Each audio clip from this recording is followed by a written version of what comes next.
Hello, everybody. My name's Hans Tanzler. It's a southernized version of Hans Tanzler. I haven't grown up in Jacksonville. And a couple of generations ago, it definitely was Hans Tanzler. But here I am as Hans. And pleased to be with my friend Lisa and to be with you guys.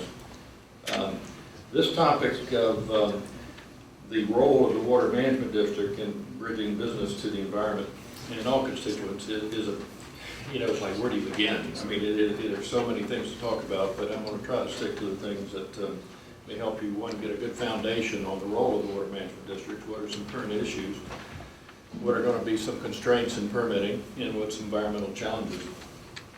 There are basics here. This is Chapter 373 of the Florida Statutes. I was assuming there's going to be a lot of law students. How many are law students in here? Okay, good. Well, if you're studying water law, you're familiar with Chapter 373, enacted in 1972. And there's a UF Dean, Frank Maloney, who's one of the authors.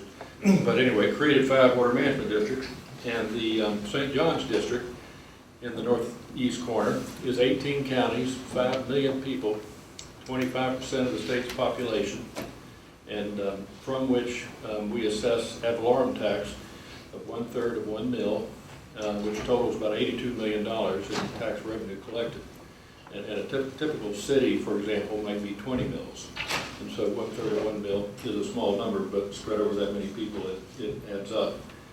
Functionality, and basically what's inside a district, kind of 3 companies inside of it. And these 3 companies are supported by traditional services, the IT, accounting, HR, communications, and executive office. But on the left, operations and land, it's like a Ranier. 600,000 acres we own. I heard you talking about Florida Forever money. We acquired a lot of good-looking land, and we're stewards of the land in the conservation mission. And the management of it is a big process. Fire control, fire burning, and making it available to the public in just the right amounts, and using it for the purpose for which the money was appropriated. The regulatory is like an engineering firm, environmental firm, processes about 3,000 environmental resource permits, which are permits that relate to the disturbance of the top of the soil that diverts water, and about 350 CUPs, conceptive use permits per year. We have like 40 mitigation banks, and mitigation banks are a special animal. And you can study about that later, but it takes a lot of care and feeding on a mitigation bank. And regulatory and operations and land each have a budget of about 18 million.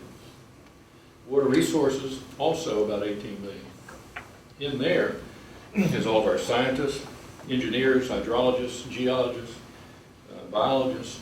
I mean, there's a first-class cadre of scientific resource there that we've been organizing lately in scientific initiatives. And scientific initiatives are kind of the definition of an initiative to us is a surge of resources applied to a special problem or mission. And certainly one of the key missions lately is springs protection. Another one is Indian River Lagoon. And because we go from Georgia down to Vero Beach, and it includes Orlando, Ocala, Jacksonville, Gainesville. But Indian River Lagoon is under distress, and I can talk about that if the time comes. North Florida Water Supply Partnership with the Suwannee Water Management District deals with potential for aquifer recharge in the center of the state to support both Suwannee and us. Central Florida has got groundwater pressure. They're growing fast.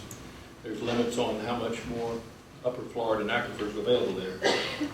Upper St. John's River restoration, I'll talk more about that because it's of interest to all of us, and that's an important part of our mission.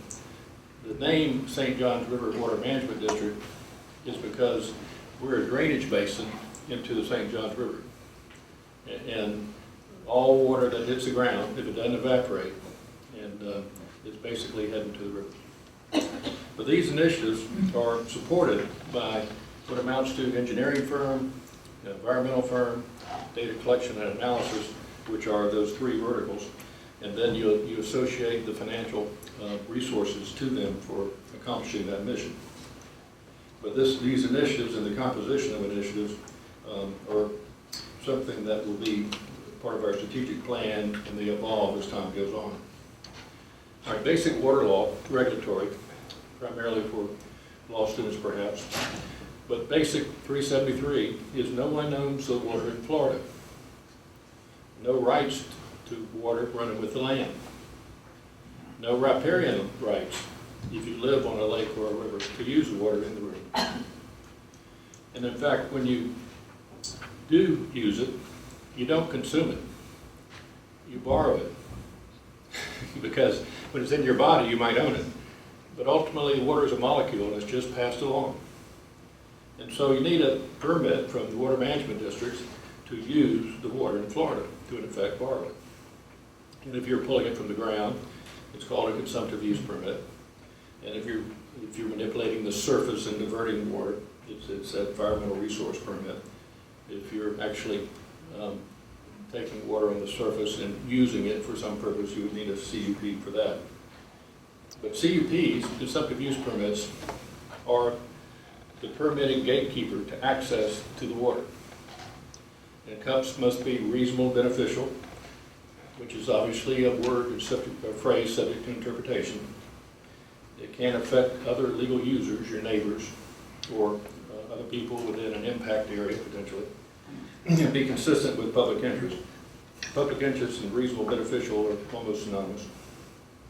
But cups, this is in the statute, cannot cause unacceptable harm to the environment.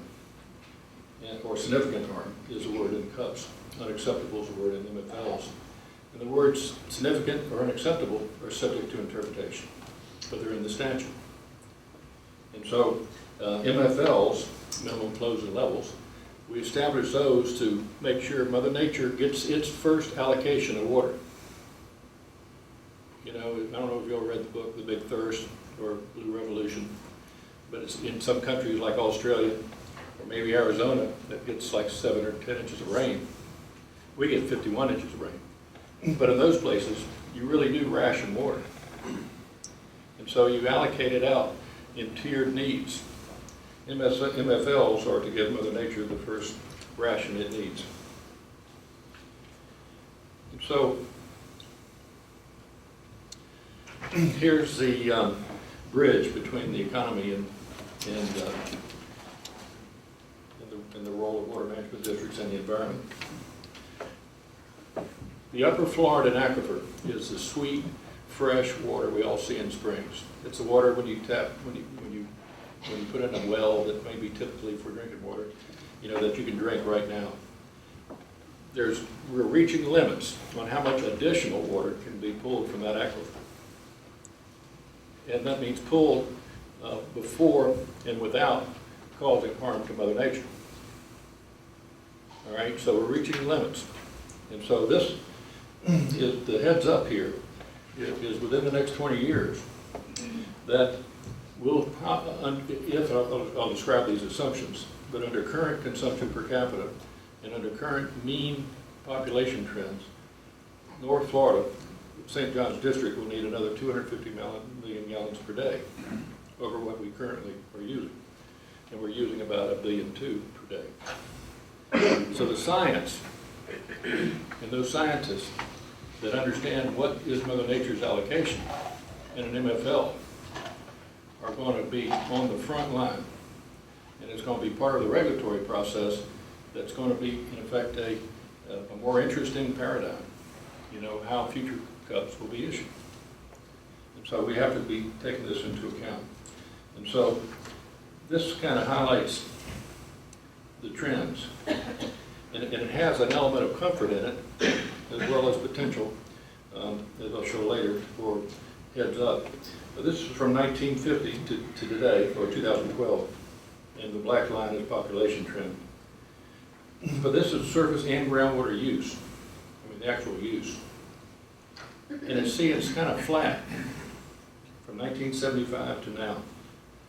And that's, gosh, that's comforting. You know, I mean, it's like if it wasn't, then we would have already tripped the MFLs. And Mother Nature's allocation would have already been threatened. but it remained flat. And so that white space in the upper right, if that was filled, we would have a situation. But it's not filled because of conservation. Conservation and reuse. Conservation means consuming less. And in our district, I'll show you a pie chart on what are the consumption, who are the consumers. But this gives me hope that conservation can work and is working. And is working this is a gross per capita conservation trend, and I'm sorry, gross per capita consumption for public supply water use. And what this is the utilities total use divided by the population it serves. But inside that are a bunch of different industries and commercial uses. So it's called gross per capita rather than net. But it's showing a decline, and that decline is what supports that part that I was just talking about. The current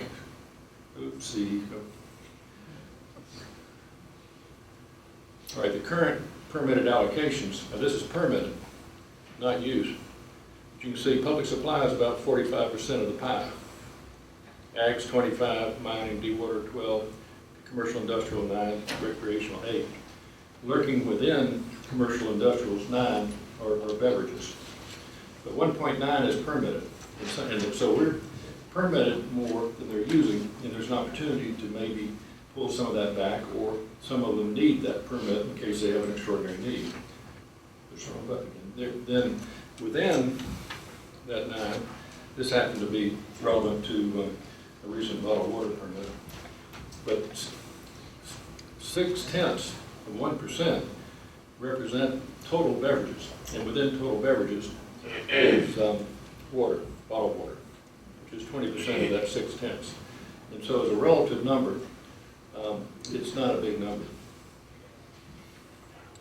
Here's the future.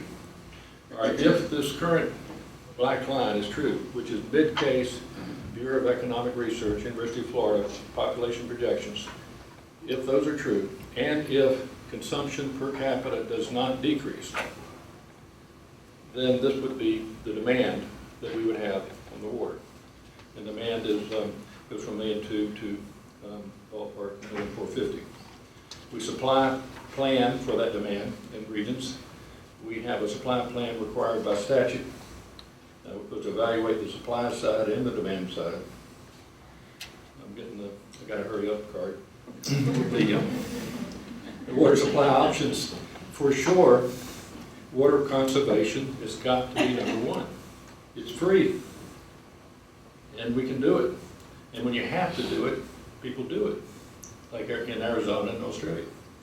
But also transmission needs and consumption management, tiered rate structures, utilities. There's actually leaking transmission pipes in many utilities. But once the limit of groundwater is reached, then our job is to inventory possible alternative water supplies. And that includes reclaimed, brackish groundwater, surface water. Surface water includes stormwater harvesting off DOT, includes the river, and includes the seawater. St. John's River is on that list. And here's some basic facts about it that our scientists have determined, and actually Lisa and I have more in common than she realizes. I'll explain in a second, but the one fundamental fact is that 5 billion gallons a day flow to the ocean. The sea level, it's sea level from Mayport to Orlando. The sea level is rising, and there's a restoration effort to generate more water up to St. John's. The reason why I'm going to say we have more in common, there's a recent resolution by the Jacksonville City Council that I would personally endorse. And it says, the City of Jacksonville hereby expresses opposition to withdrawals without first requiring mandatory conservation programs by water suppliers prior to tapping a resource, natural resource. I say, yeah, I agree with that. We do it now. Tiered rate structures, forcing reuse obligations. And do it, and you must fully understand ecological and other impacts. We do that now. When a permit is filed, we put the permittee through the hoop to prove up those things. And there was a study that help give us support to the proposition that up to 155 million gallons a day can be drawn with no more than minor and negligible effects. And that means, it doesn't mean zero, it means minor and negligible. But 155 million has to be 3% of river flow. There's a statement about how the study was constructed. But this is an interesting map. Headwaters of the St. John's are where that arrow is. And I'm going to make that arrow bigger, you see a swamp. And a cypress swamp. This is back how many years ago? Right, 1 minute, minus 1 minute. But we're in the process of restoring that swamp. Army Corps drained that swamp, back to the first half of the last century with canals, a series of canals from Lake Okeechobee to the River Lagoon. And so there's a project where we're buying back land, we're putting control structures on the canals, and we're blocking water that would go to the River Lagoon, and instead sending it through a marshland and heading once again north up the St. John, downstream up the St. John's River. And that may be as much as 30 MGD of new water. And here's an image of it. We're doing it in another location down there also, another canal, with another reservoir. And I'm going to stop there, but I'm going to give you a little teaser. I'm here to talk about springs, but there's definitely not enough time. So anyway, thank you for the moment.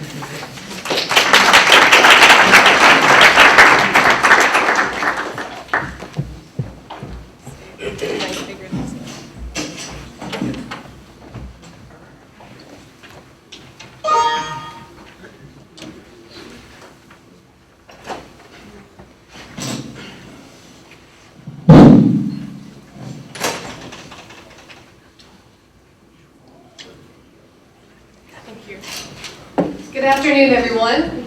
My name is Lisa Rinaman, and I'm your St. John's River keeper, and very happy to be here today. Hans and I kind of have a running joke about who loves the St. John's River most. So we like to pick on each other a little bit, but all in an effort to better protect the river that we all love, and I hope that y'all share that with us in the room today. See if I can figure out how. Nope, that's not right. Let's see. Okay, now I've got it.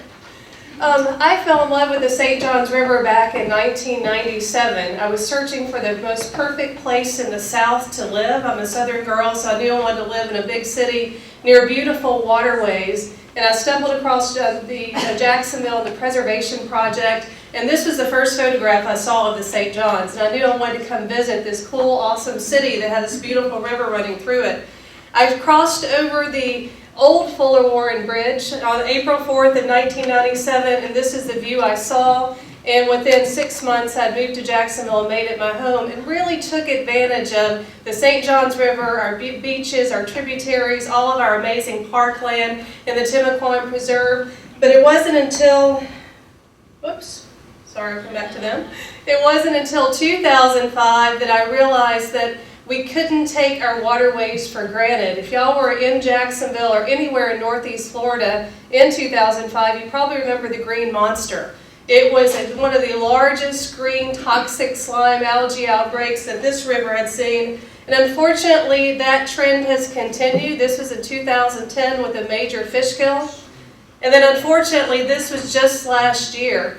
This last season, we had a persistent algae bloom starting in April that ran all the way till December, and we've already had reports in Crescent Lake and Doctors Lake already this year, which is quite alarming because it's been so cold. These conditions aren't really ideal for this toxic algae. It wasn't as monstrous as the green monster because it was mostly along the banks and in some coves and different inlets because it was lighter. The type of algae it was lighter than what you saw with the green monster. The troubling thing, it was more toxic than what we've seen in the past. In fact, samples taken by the Water Management District said it was 200 times greater than safe standards set by the World Health Organization. So the health department had to issue advisories to stay away from it. We literally had to tell people to stay away from the river. And that's the last thing you want to do if you're a river keeper or if you live on the river, if you enjoy the river. And so we really need to all work together from the district to DEP to the Corps to do what we can to make sure we protect our river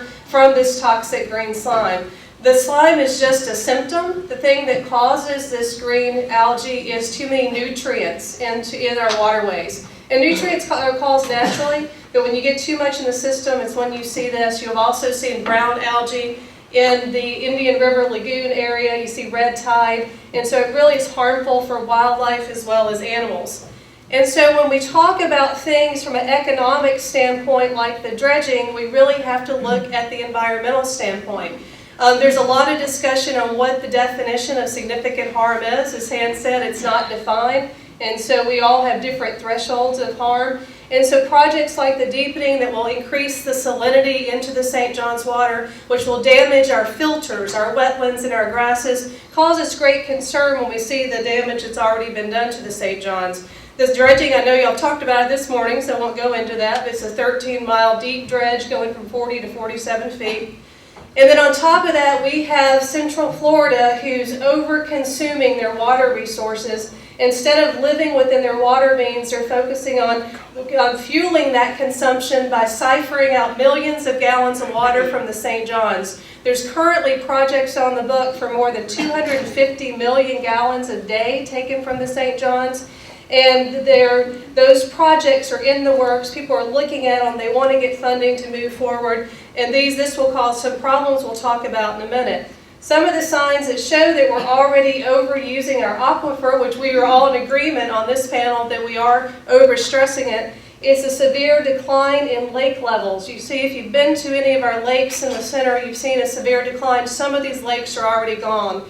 The same with our springs and our spring flow and river flow. The St. John's depends on more than 85 freshwater springs for fresh water. So when our springs are suffering, which we've all admitted they are, so is the St. John's River with its fresh water. Sinkholes, there's been a lot of dramatic sinkholes, unfortunately, in the news the last year. Saltwater intrusion, I was at DEP this morning for a TMDL, the Total Maximum Daily Load Annual Report. The farmers were talking about getting salt water in their irrigation. That's been a problem here locally in the Arlington area, as well as damage to wetlands. And the damage to wetlands, of course, that causes us to lose that filtration of very pollutants that we're so concerned about.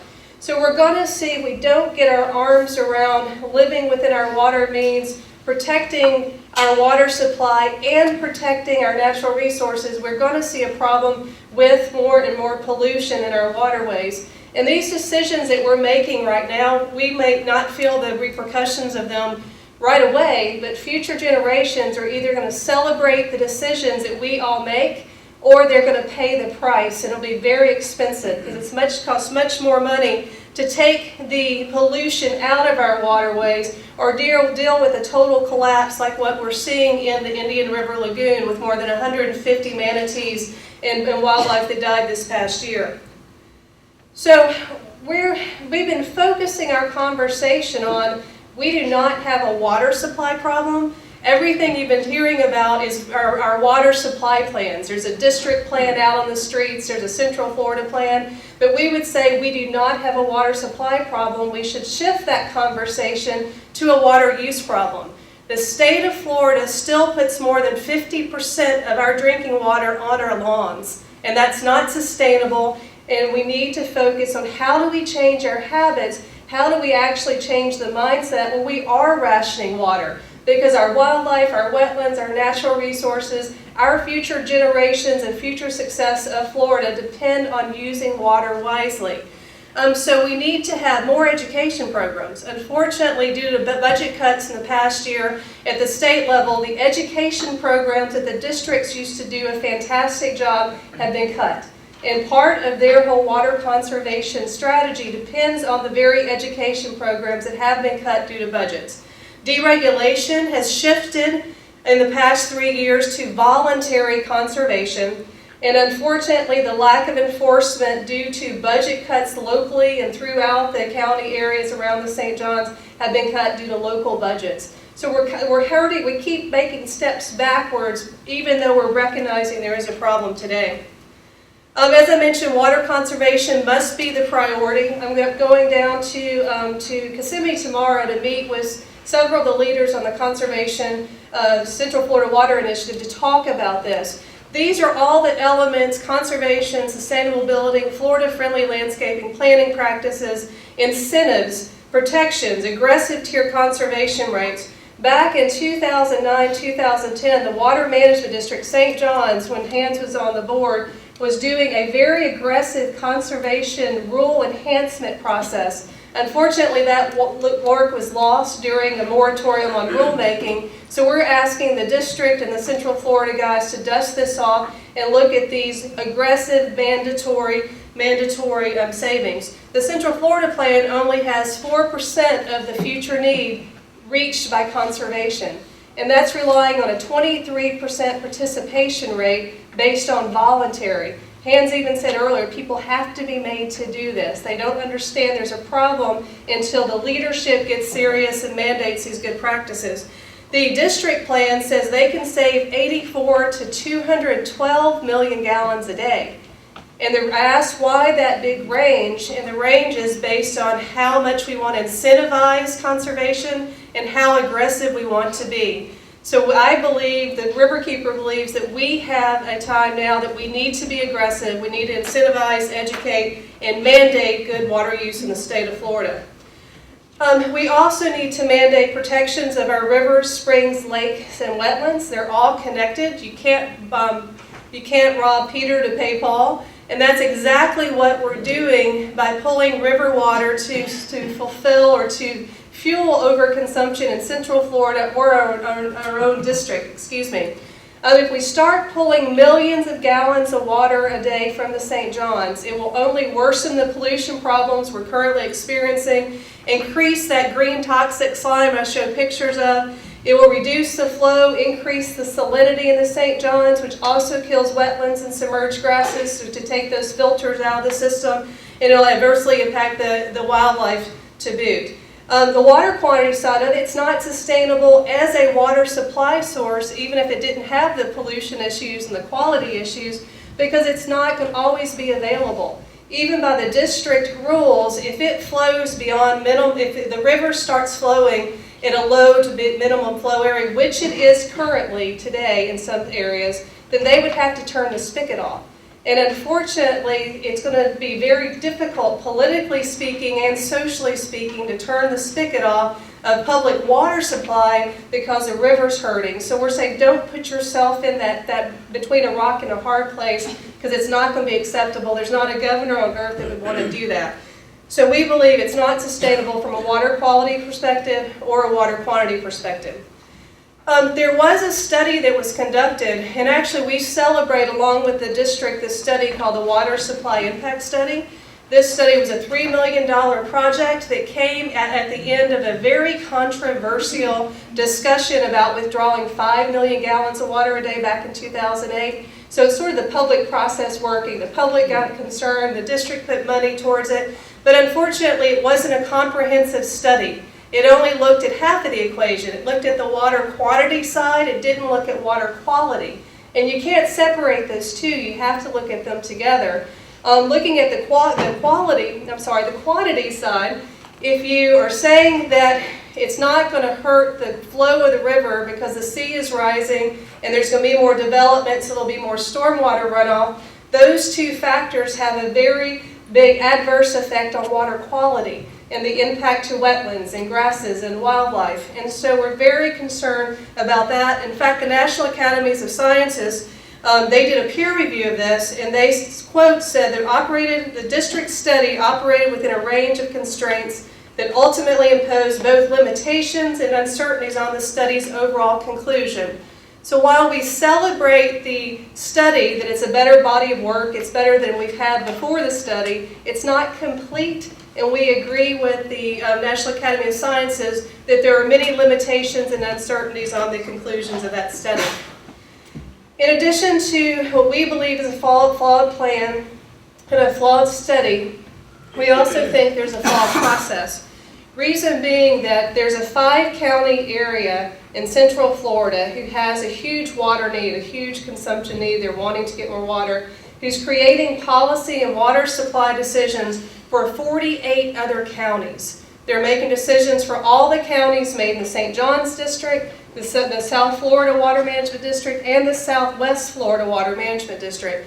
And they have only done their meetings and outreach within those 5 counties. So there hasn't been a robust conversation or any conversation that we've been able to find with those 43 counties that are going to be impacted by this. In fact, most of the decisions have been made in the very area where they're going to reap the benefit, and not the outlying areas like we are in Northeast Florida that are going to feel the brunt of the environmental damage that can be done based on using surface water and some other remedies in the plan. There's also important committee work that's being done as part of the Central Florida Water Initiative. They have a solutions committee. That solutions committee is working on ideas to see if all of these different ideas are sustainable, these projects are sustainable, what are the economic costs, what are the environmental costs, really important work. And that work is ongoing. It's not going to be complete until the end of this year. And the same thing with the regulatory committee.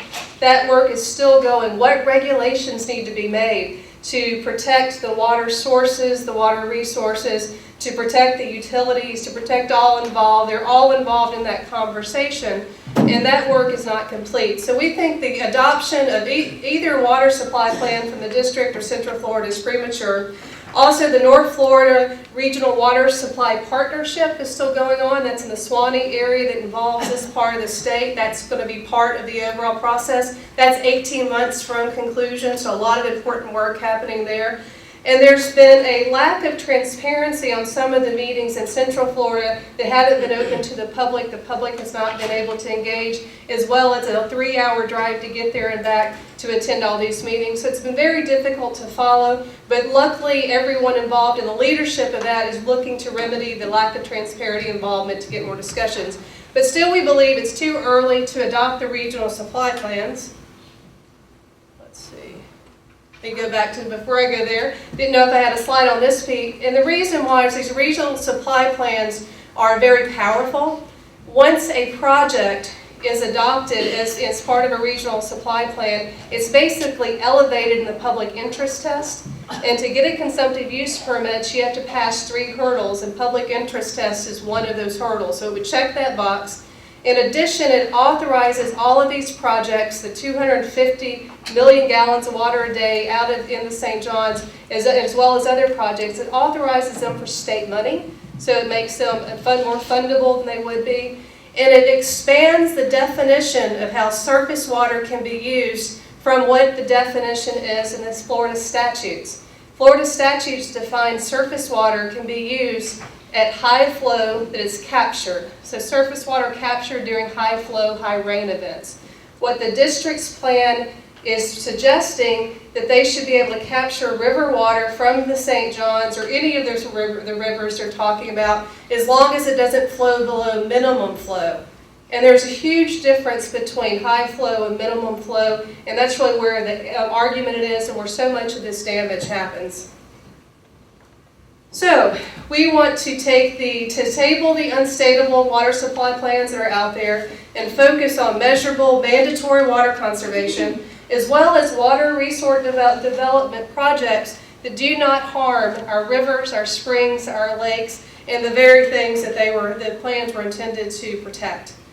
So thank you all for your time today. Thank you, Hans, for being here. I look forward to our ongoing discussion. We see each other a lot these days, and I look forward to answering any questions you may have. Thank you.